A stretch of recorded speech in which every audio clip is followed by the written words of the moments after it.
Okay, hello. Welcome back. I'm John. I'm Sierra. And this is And They Were Readers.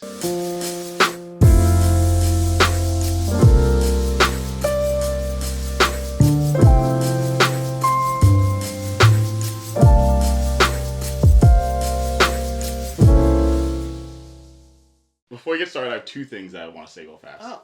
One, maybe three things. First of all, thank you for all the super kind comments on our last video. I went through them yesterday, and it was just like love after love after love and support, and you guys are great. So if you were in the comments giving us kudos and congratulations for being here for a year, you know who you are. I responded to, I think, all of them. Thanks, John. Yeah. Thanks, guys. And we appreciate it. Number two. Okay. If you or anyone you know is affected by the LA wildfires, our hearts go out to you. Please be safe. Mm-hmm. Do whatever is necessary. Evacuate if you have to. I just seen a lot of media around it, and it's really hit me. Mm-hmm.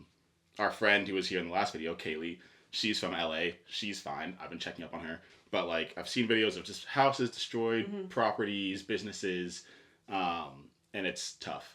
So I'm going to try, if I remember, to put donation links mm-hmm. in the description to help out any way you can. Shout out to the firefighters and the first responders and the people coming in from Canada and Mexico and our prisoners that are all supporting and helping to put out these fires. They need all the help they can get. And same with North Carolina and Hawaii, mm-hmm. all those disasters that have kind of fallen out of the news cycle. Mm-hmm. For them as well. Yep. All the continued support. Last but not least. No, yeah, that's good. This is a rant. Oh my gosh. I know. No, you I know. told me that you were going to do I know. all I'm this. sorry. It's just so. Yesterday, there was one of my friends that I haven't seen in a while. Mm-hmm. Right. He sent me this video of a woman she's talking to this man who's out of frame, mm-hmm. and they're arguing about this cake, right? Mm-hmm. And the cake is a yellow cake mm-hmm. with chocolate icing. Okay. Okay? And she's like, it's a yellow cake with chocolate icing. Okay. The man, out of frame, is like, it's a chocolate cake. Okay? So this begins my night of torture. So I respond mm-hmm. to my friend, and I say, oh, she's 100% right. That man is in Mm-hmm. the wrong. I was like, somebody go get her some help. And he's like, yeah, but yellow isn't a flavor. And I said, no, but it's a type of cake. And he was like, well, it's not really a flavor. It's probably just a vanilla cake. And I was like, yeah, and a red velvet cake is just a chocolate cake with some makeup. What are we doing here? Right? So we kept going back and forth, and he was like, well, if he doesn't know, then describing it as a chocolate cake is an accurate way of describing the cake. And I said, no, friend, when have we ever mm-hmm. described a cake based on the icing on the outside? You say it's this type of cake with this type of icing. Okay. Right? Yeah, I'm tracking. No, thank you, because I think I'm pretty correct. So he goes, okay, you're at a wedding, you see a cake, it hasn't mm-hmm. been cut yet. How do you know what type of cake it is? You don't. I said, you ask someone who knows yeah. what type of cake it is. Yeah, you don't know until it's cut. Thank you. Yeah, he said, point. when have you ever done that? And I said, literally all the time. Literally all the time. How else are you going to know what kind of cake it is? Take a deep breath. I'm trying. There's a whole series of English conversations that have blown up recently, and it's the is a hot dog a sandwich kind of questions. If you come at me with that garbage, I'm an adult. I can calm down. Today we're gonna give you our top 10 books each from 2024. Okay, these are the best of the best, going through our minds. Not necessarily ones we rated the highest, but the ones that have stuck with us and have the deepest impact. That's exactly right. Thank you. Mm-hmm. So yeah, without further ado, because we will go off into a tangent. Yep. Let's get started. You want to go first? Do you want me to bring the book that you have right there? Sure. Okay. And while you do that, I will just start talking to them. That sounds good. Okay. Well, let me just double check. The Here, you can take the list. Okay, yeah. Okay. So number 1 on the list is Between the World and Me by Ta-Nehisi Coates. And by number 1, you mean? By number 1, I mean number 10. By but number 10, you also mean? But I also mean they're not really in any distinct order. They're just, these are the 10 groups, 10 books, and they're just thrown on the list. Okay. This is the only nonfiction on my list. But it's not true. It's not true. It's not true. I'm lying, guys. It was such a fresh perspective on blackness in America that just kind of like hit hard sentence after sentence and chapter after chapter. I didn't have the physical book with me, so I wasn't able to underline a lot of it.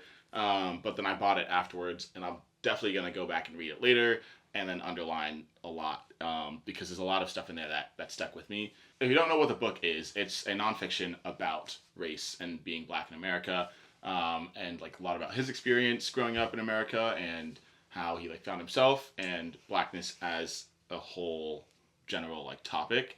And it's just one of the best reflections on it that I've read in a really long time.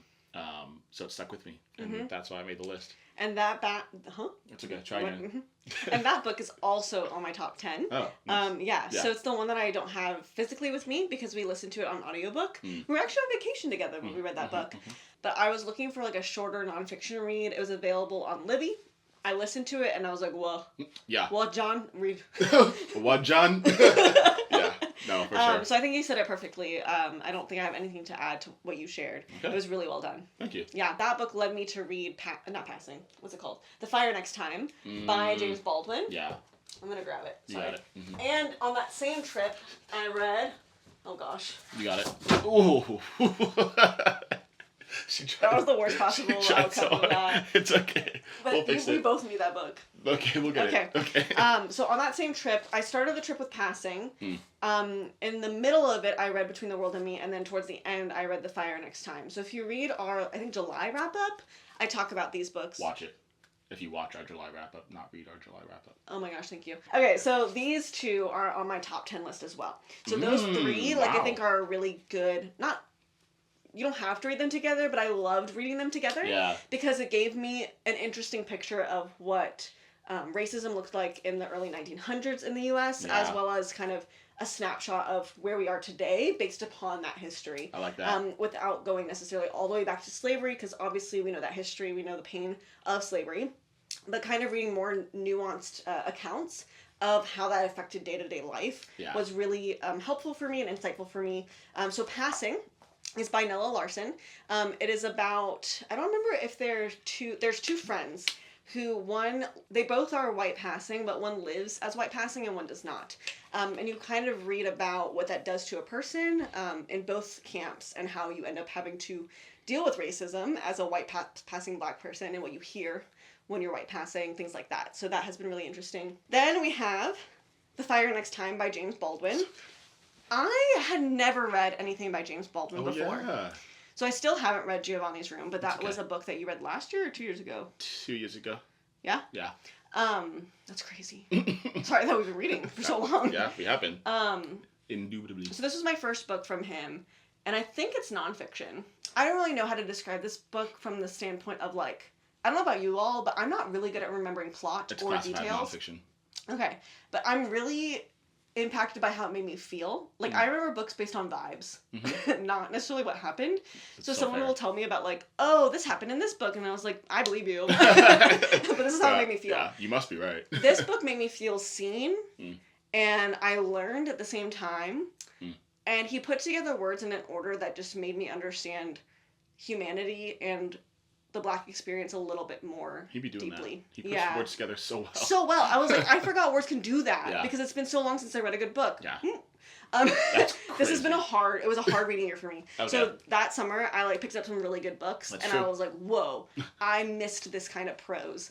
So if you want a nonfiction book that has really stellar prose, this is a good one for you. I feel like the books that we talked about so far, if we throw Receipts of Teeth by Toni Morrison in there, it's a really good little 4-course meal. Yeah. Receipts of Teeth is the wine pairing because it's so small. It's so small. And then all these other ones are the appetizer, the main course, and the dessert. Yeah. And I think that is a good if you're looking, especially Black History Month next month, that'd be a good oh my gosh. Bam, bam, bam, bam. Yeah. Should I go next? Because you just did three of you. Because I was like, oh, they all go together. Yeah. Can you pass it to me? It's Braiding Sweetgrass. This is a book that we talk about on this channel a lot. It is Braiding Sweetgrass by Robin Wall Kimmerer.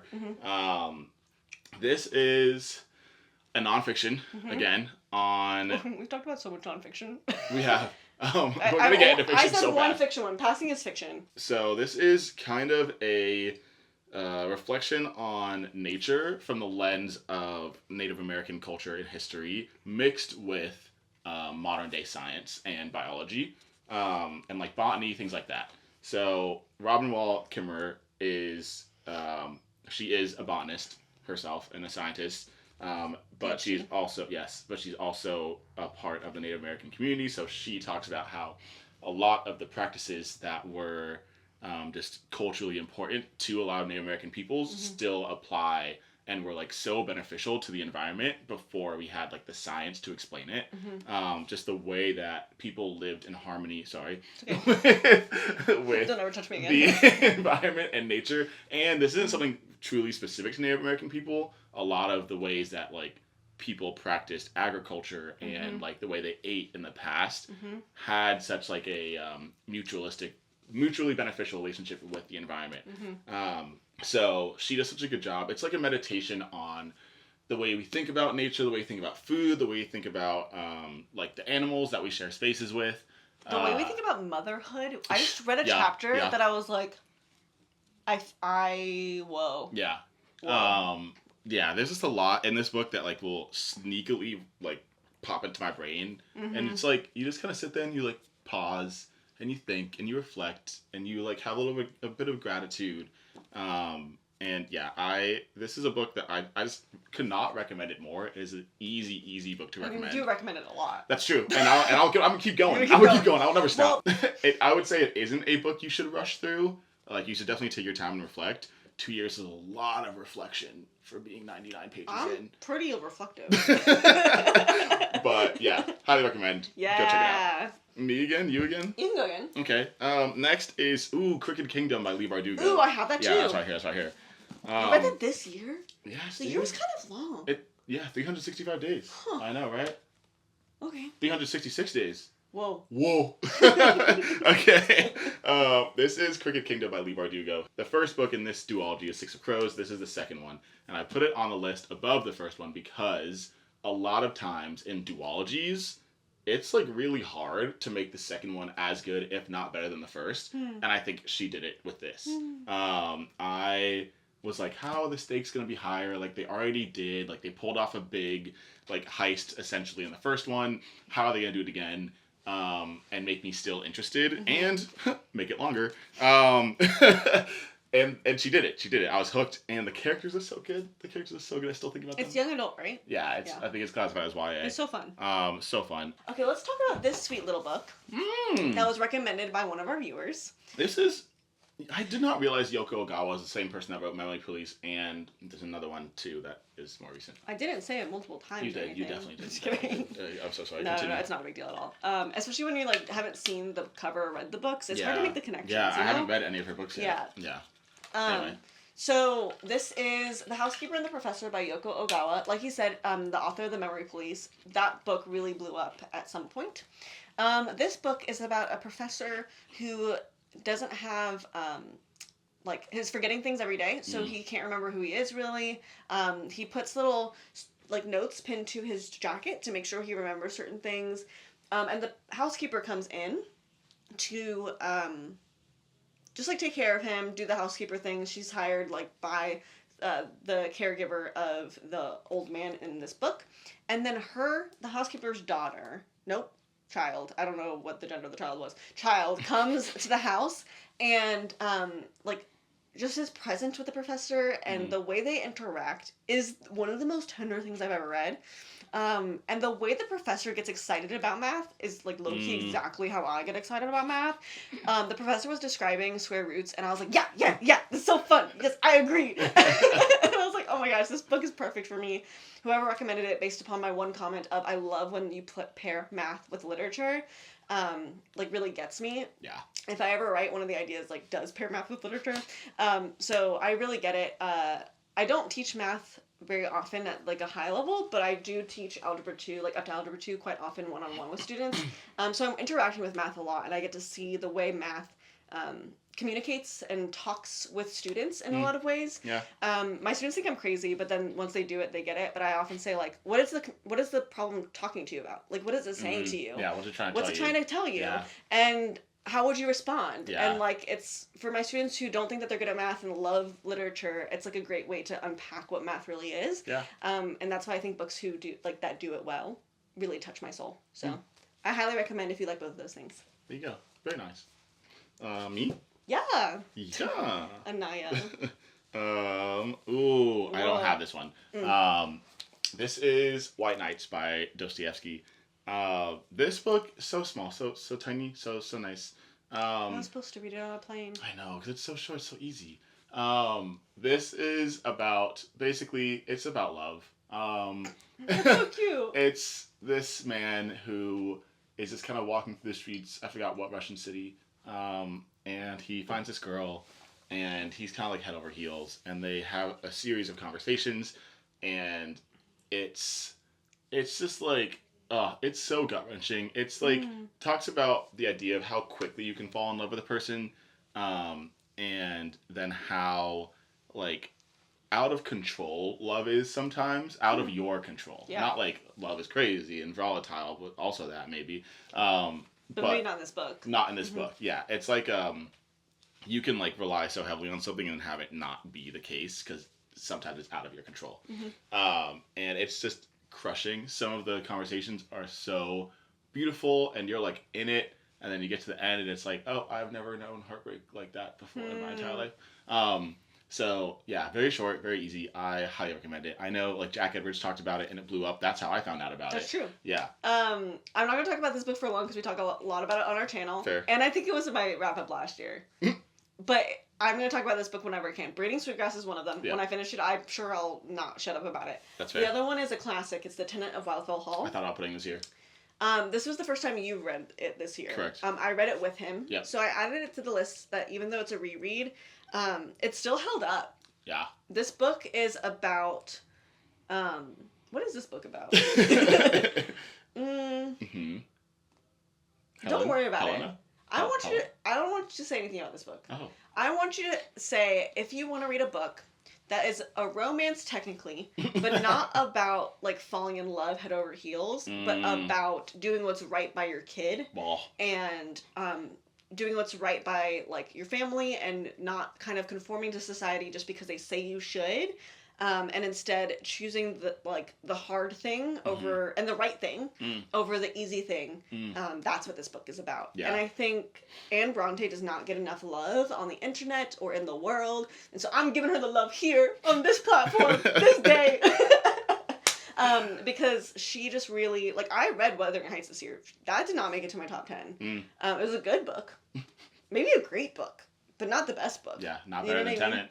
So I think that, like, the writing here was really good. There were times where I'm like, you said that? Are you allowed to say that? Right? Back in that time? Yeah. You could say that? Yeah. They didn't call you a witch? Well, I think she was published under a pseudonym. Yeah, like, under a man's name. Yeah. But, like, even that, like, a man saying these things, they would have been like, is that allowed? So, I definitely think that if you want those things out of a classic, highly recommend. My next book is East of Eden by John Steinbeck. I read this one way near the beginning of last year as well. Yeah, that was because of me, wasn't it? Yeah, because it was the TBR jar. We need to do that again. That was good. Really? I feel like you didn't like it. The TBR jar? Yeah. Well, because at the time I felt like you really just tried to pain me. No. But it worked out. Let me start reading again, and then we can do it. Okay. So basically, if you don't know what happened I think it was March, we did a TBR jar where we pulled prompts for the other person, and she pulled one for me. No, she wrote the prompt, put them in my jar, I pulled it, and it was read the longest book on your TBR. Happened to be East of Eden. It beat Project Hail Mary by like 10 pages. So I read it. Yeah, I fully thought it was going to be Project Hail Mary. I put it in there for that book. Whoops. Yeah, devastating. But it ended up being great because East of Eden is now one of my favorite classics. It follows a family in California. I forget the valley. It's Salinas? Yeah, Salinas River Valley. So might be just be saying River Valley because that's how, like, a lot of early civilization started.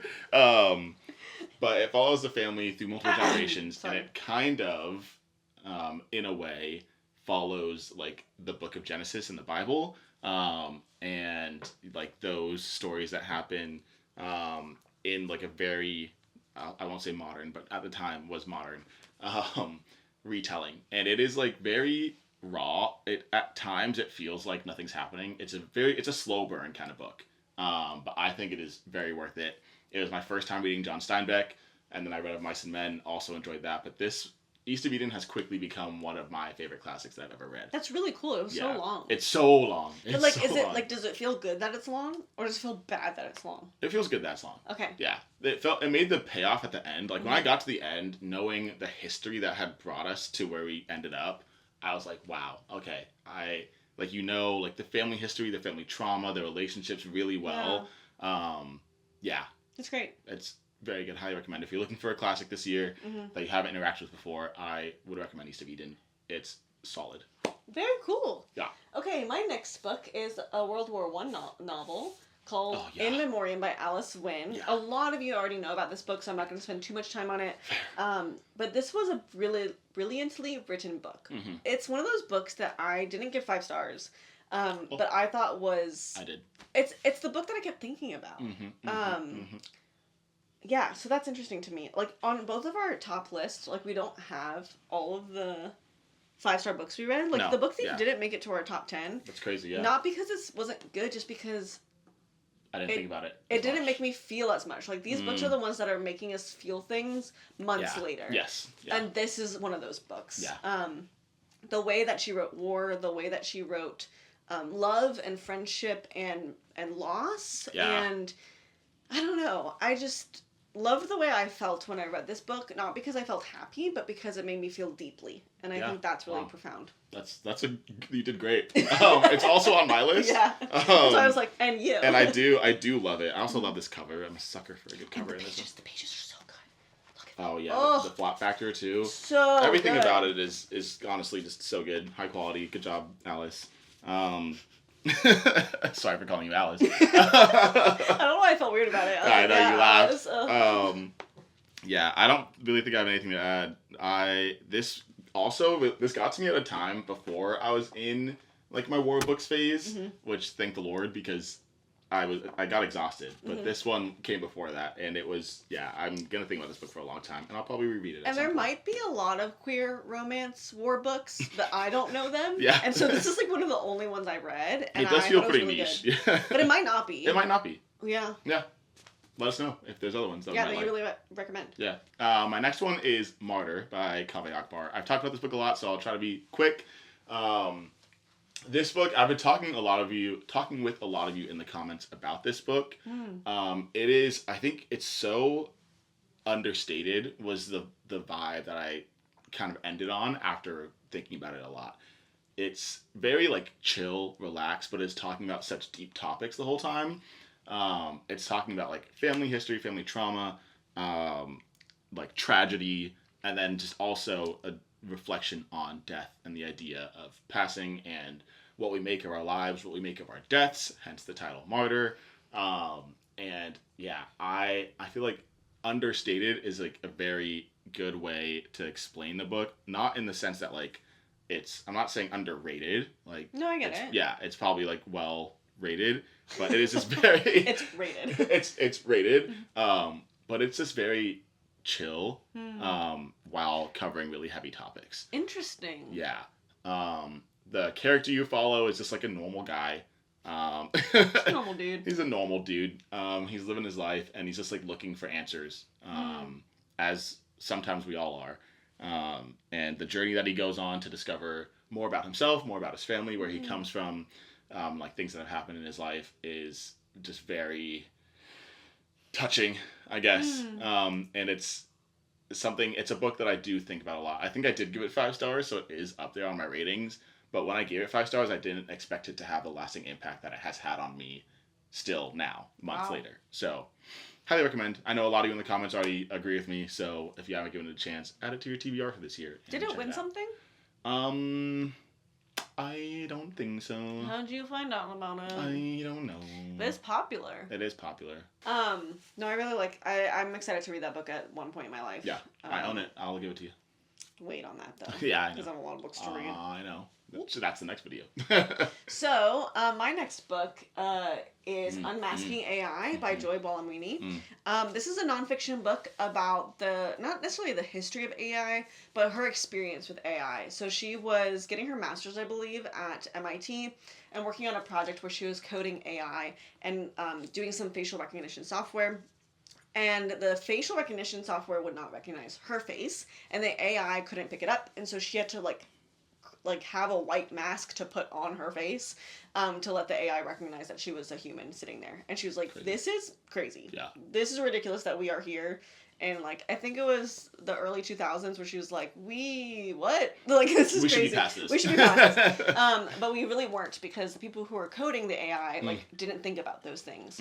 So it makes a really helpful argument as to why women of color need to be in STEM, and like ways that, you know, we can and should take up space in academia.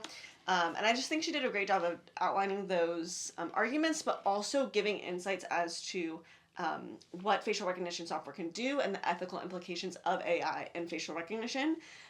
So she has an amendment, like her forward, because ChatGPT blew up right before she published this, she added like a little preface about ChatGPT. But already, this is a year in, and we're in a different place than we were a year ago. Yeah. Which feels crazy to me, but I know how technology works. It moves so fast. Duh. Yeah. But at the same time, as someone who works in a lab with facial recognition software, where we look at students' emotions as they're writing, like, it's really cool and it's really helpful, but I have a lot of questions. Yeah. So that's kind of where I'm at, and why I read it was because of my work in academia. But I highly recommend this to anyone who just wants a nonfiction read. It's not a memoir, but it has memoir elements as she's making these arguments about AI. Nice. Yep. Okay, next for me is Mouse by Art Spiegelman. So Mouse is one of the only graphic novels I've kind of ever read. And this one is about World War II and the Holocaust. And it's funny because we talked about The Book Thief earlier, and they both cover like similar topics in similar time periods, but this was the one that stuck with me more. Interesting. So Mouse is told from the perspective of this guy who's kind of asking his father about his time in World War II as a Jewish, I think they lived in Poland. And so it's a graphic novel, but the people are all illustrated as different types of animals. So mice are the Jewish people. I think pigs are the Nazis. And there's cats are the Nazis. Yeah, Pigs, I don't know, man. Pigs are just normal, like, Polish citizens, I think. There's one deer from Scandinavia.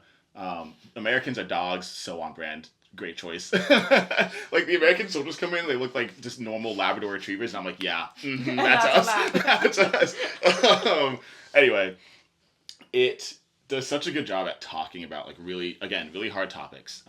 But it's all a true story. Like, Art Spiegelman did interview his father, and at the same time, it is both a like Holocaust survival story that is crazy and defies the odds. The way this man survived is insane. It's like everything just felt, and I think about this every time I read a World War II book, because The Tattooist of Auschwitz is another example of this, where it could have just been one wrong decision that led to like the end of this person. And it's crazy to think about how high the stakes were in this terrible time in human history. But with Mouse, it talks about that, but at the same time talks about the relationship between a father and a son. And it does both so well, taking you inside and outside of the story, like the putting you back in time and then also in present day. So highly recommend. There is Mouse Book 1 and Mouse Book 2. I bought the complete one. You could just buy the complete Mouse, and it has both of them combined. So however you need to do it, highly recommend. I think about it all the time. It's a graphic novel, so it's very quick. It's a quick read. Dying. But yeah, highly recommend. Yeah, we've been filming for like an hour. I know. We've been just talking. We've just been talking. Kind of going off of that, like in the heavy topics and war. Yeah. I read 2 poetry collections, and the first one I want to talk about is Things You May Find Hidden in My Ear by Mossab Abu Toha. Nice. I am not learning Arabic or the languages that might have been spoken in this area, so I'm so sorry if I'm not pronouncing the name correctly. But I think that this poetry collection stuck with me so much. One is because the conflict and the devastation that's happening in Palestine is something that like I realized I did not have a lot of proximity to, and my friends who are from Lebanon and from Palestine, I didn't want to like ask them about like their experiences besides like how's your family doing, like tell me how I can support you, that kind of thing. Yeah. But it's like my job to learn history and that kind of stuff. And so this poetry collection does a really good job of bringing you into that world of what it's like to be living in a place where a bomb could be dropped, just kind of near your home. And it was just written so well, but also helped me understand a little bit more at the same time. So it was both educational and really impactful on a personal level, I think, and allowed me to like ask better questions and to better support my friends. So that's kind of one of the reasons I picked this up. Highly recommend. On Storygraph, it's like rated a 4.72 or something like that. Like, it is beloved by the community. Wow. And that makes sense. Next poetry collection is Cannibal by Sophia Sinclair. I've definitely talked about it on this channel. This poetry collection reminded me that poetry is so nuanced and layered. Like, this, I didn't know so much. Like, I wrote a note that I was like, what does this even mean? And my friend who read this poetry collection after me was like, this is what it means. This is the historical and literary context that I know. And I was like, thank you so much. That makes so much sense. But just riddled with insights and depth and talks about the Caribbean experience. Notes. I know. I like wrote all of it. Every single page has notes, it feels like. It was so good. Yeah. And I love being able to read books from the Caribbean, especially Jamaican authors, because like I've never been to Jamaica, but that is such a dear place to my family, and to our family's history and to our culture and like who we are as like a family. And this poetry collection touches on that, like being a Jamaican who is no longer living in Jamaica, and like that. The word that's coming to mind is not right. Multiplicity is not. Dichotomy, phenomenon, paradox. No. It's not multiplicity. But it's not multiplicity. But essentially, like, the fact that humans and, like, individuals are really dynamic within oneself. And, like, when you move or when you have different influences from different cultures, that affects the way you see the world. And the role that colonialism has on those experiences and those perceptions and the development. Huh? What word? I can't figure it out. It's like keep going.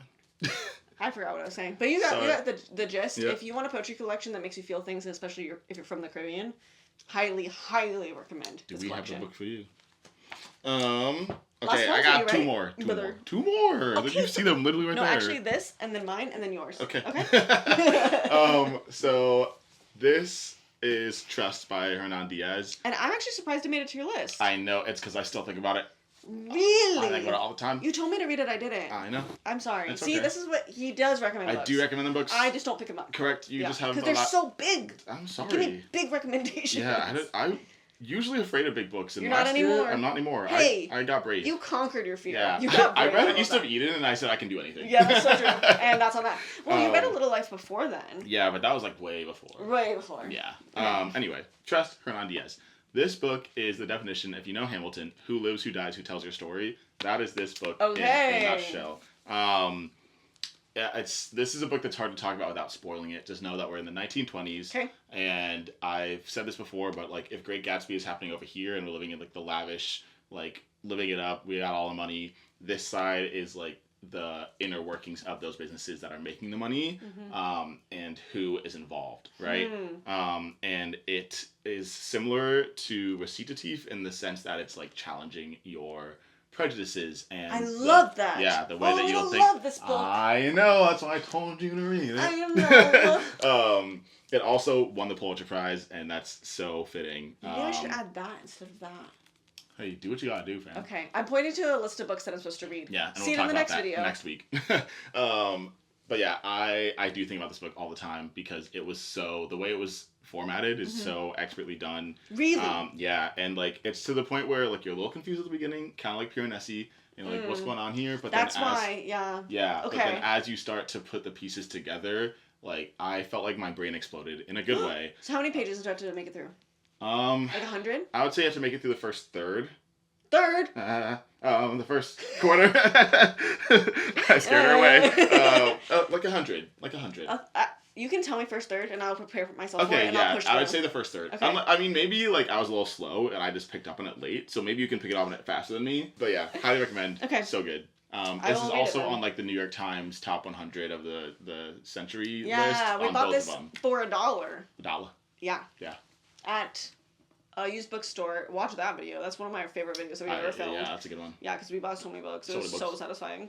Okay, two more. Two more. My last one. Y'all love this book. Yeah, this is and I'm so glad you mentioned it to me. It is Girl, Woman, Other by Bernardine Evaristo. Yeah. This book. Okay. This book.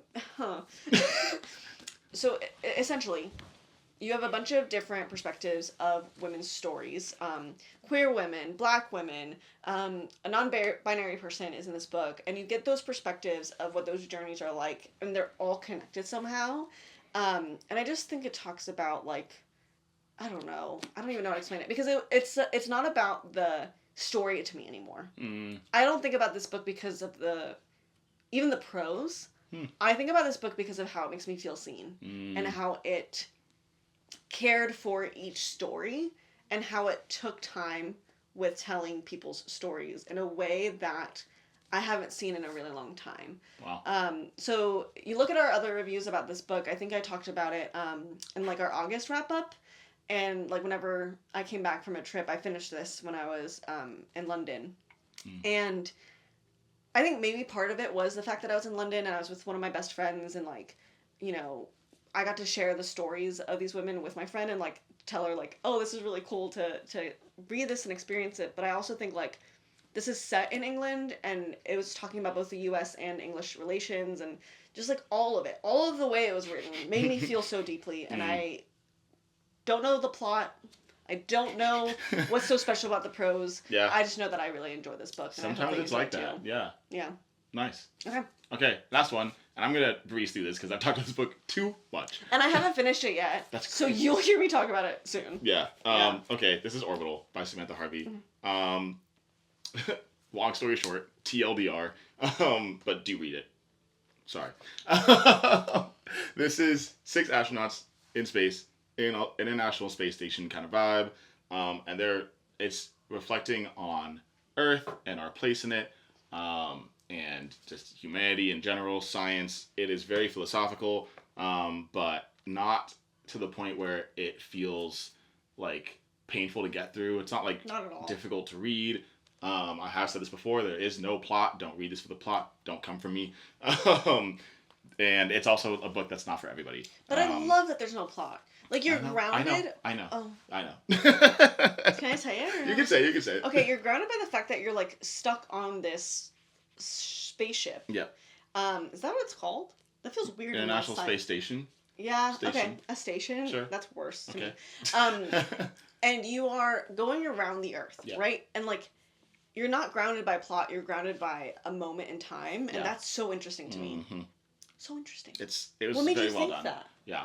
How'd you like this book? So it won this year the Booker 2024. Prize 2024. Sorry, last year I guess. No, but that's fair. Yeah. And I think we predicted that in that video. We did, but we thought I was like, I want this to win. Yeah. I don't think it will. Yeah, and then it did. So that was fun. Yeah. Yeah, I'm not gonna. It was the one that interested us the most. Yes. Yeah. Yeah, and I'm so happy that I chose to like just send it and get it and read it. Yeah, because you read it before it won. Correct. I bought it after it won. Correct. I will think about this book for a long time, and I'll read it again and again. This is a 6-star book for me. It breaks the scale. Not for everybody. Thank you for listening to me drown on about it for multiple videos back to back.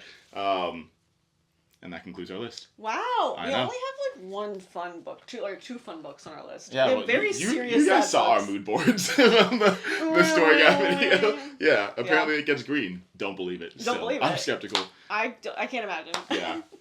But yeah, that's it. If you want to check out those books for your 2025 TBR, go for it. Let us know what you think about them. If you do get to them, we'd be so excited to hear. Yeah, because we love them. We do love them, clearly.